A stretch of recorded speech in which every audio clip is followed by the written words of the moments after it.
کہانی کے پارٹ 1 میں آپ نے دیکھا تھا کہ پپو خزانہ حاصل کرنے کے لیے اپنی بیوی کو کسی نہ کسی طرح فضول خرچی نہ کرنے کے لیے سمجھا لیتا ہے اور ساتھ ہی ساتھ وہ محنت بھی جاری رکھتا ہے۔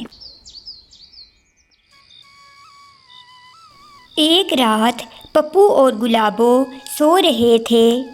ان کے گھر کے صحن سے ایک روشنی نکلی۔ یہ روشنی کمرے کے اندر بھی آ رہی تھی۔ اس روشنی کی شدت بہت زیادہ تھی، جس کی وجہ سے پپو اور گلابو کی ایک دم آنکھ کھل جاتی ہے۔ وہ دونوں یہ دیکھ کر حیران رہ گئے۔ ان دونوں نے باہر نکل کر دیکھا تو صحن میں ایک چھوٹا سا سوراخ بنا ہوا تھا، جس سے روشنی باہر آ رہی تھی۔ پپو گلابو سے کہتا ہے، ارے گلابو، یہ چھوٹے سے سوراخ سے اتنی زیادہ روشنی! ارے یہ تو کوئی معجزہ ہی ہو گیا، اس کے اندر کیا ہوگا؟ جیسے تیسے گلابو اور پپو نے صبح ہونے کا انتظار کیا۔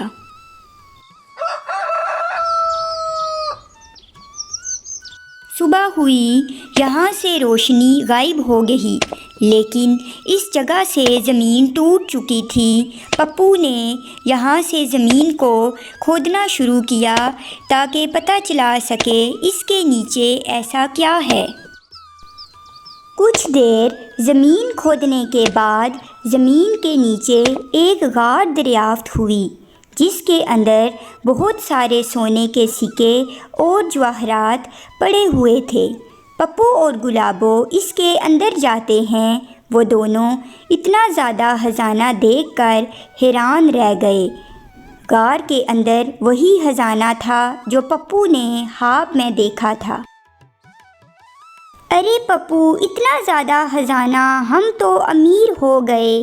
دیکھا نا گلابو، جوں ہی تم نے فضول خرچی چھوڑی ہمیں یہ خزانہ مل گیا۔ اس بزرگ آدمی کی بات سچی ہو گئی۔ اب پپو اور گلابو کی زندگی بدل چکی تھی۔ ان دونوں نے اپنی زندگی کو بہتر بنایا۔ پپو اس خزانے کو پا کر بہت خوش تھا۔ ایسے ہی وقت گزرتا گیا۔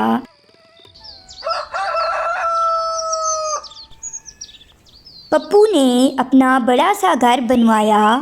پپو سب گاؤں والوں سے زیادہ امیر ہو چکا تھا۔ اسی وجہ سے اس میں غرور آنے لگا۔ وہ خود کو ایک بڑا آدمی سمجھنے لگا اور گاؤں والوں سے سیدھے منہ بات تک نہ کرتا۔ گلابو اور پپو روز نت نئے کھانے کھاتے، دونوں مزے سے زندگی گزار رہے تھے۔ انہیں معلوم ہی نہ ہوا کہ وقت کتنا تیزی سے گزر رہا ہے اور ان کا خزانہ ختم ہونے کو ہے۔ ارے واہ گلابو، آج کھانا تو بڑا مزیدار ہے، مزہ ہی آ گیا۔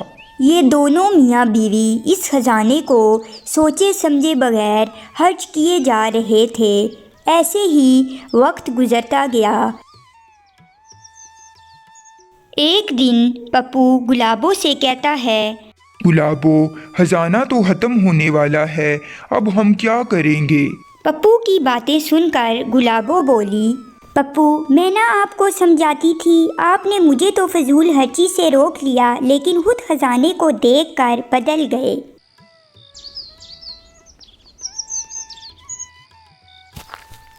کچھ عرصہ گزرنے کے بعد پپو کے مالی حالات دوبارہ سے خراب ہو گئے۔ وہ پھر سے غریب ہو گیا۔ اس کے پاس کچھ نہ بچا تھا۔ وہ اپنا سارا خزانہ خرچ کر چکا تھا۔ پپو دوبارہ سے لکڑیاں کاٹنا شروع کر دیتا ہے۔ اب اسے اپنی غلطی کا احساس ہوتا ہے۔ اگر پپو اس خزانے کو عقل مندی سے استعمال کرتا تو اس کے پاس اتنا خزانہ تھا کہ وہ باقی کی زندگی آرام سے گزار سکتا تھا۔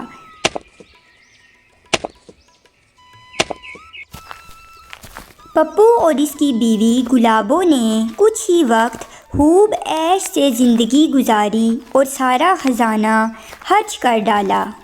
تو دوستو، ہمیں اس کہانی سے یہ سبق ملتا ہے کہ اگر دولت کو صحیح طریقے سے استعمال نہ کیا جائے تو وہ لالچ اور غرور پیدا کر سکتی ہے۔ اگر آپ کو یہ کہانی اچھی لگی ہے تو چینل کو سبسکرائب کریں۔